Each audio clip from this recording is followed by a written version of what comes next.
And Twitter has pinned a warning label on Trump's latest tweet. Amidst a neck-to-neck fight for the White House, Trump has tweeted, and I quote, "We are up big, but they are trying to steal the elections. We will never let them do it. Votes cannot be cast after the polls are closed," unquote. That's a tweet that has been put out by U.S. President Donald Trump, who is in race to win the presidential elections with the Democratic presidential nominee Joe Biden.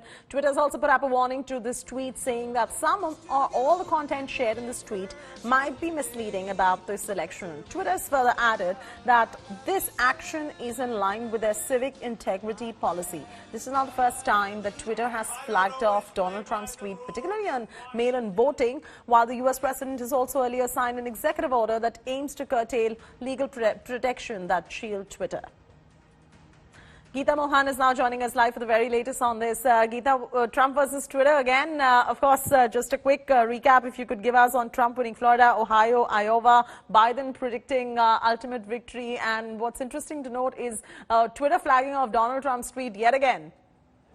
Well, it is going to be a nail-biting finish. To begin with, Pennsylvania is going to take a while. So let's keep the 20 Pennsylvania out of the equation right now. If we keep Pennsylvania out and the fact that Arizona could go Democrats' way, and even if Trump manages to secure all these some of these important battleground states, the fight has come down to for Biden to get Arizona, Georgia, Pennsylvania, Michigan, and Wisconsin. If he doesn't get these, because Florida is no longer with him, then it is going to be a very, very tough fight for Biden. So yes, it is going to be a nail-biting finish if we see as to which way the states are headed.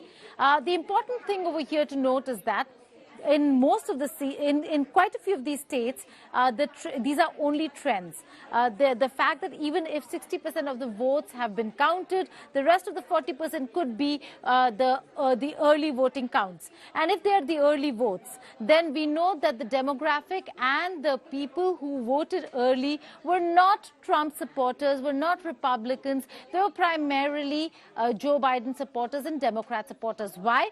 Because most of the early voters went into a vote early because of the COVID-19 pandemic.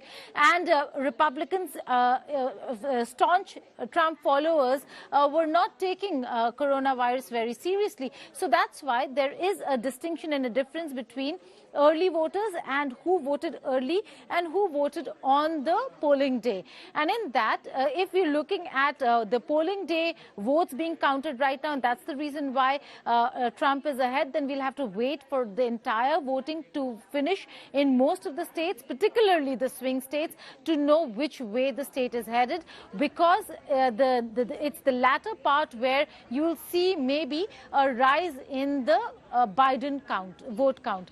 So let's not get ahead of ourselves and start calling states out, as some networks we see are doing, and just being very careful about the swing states. But it is not, despite and in spite of the coronavirus mishandling by Trump, the fact that it is so close goes to show that there is a lot of confidence among American voters for Trump.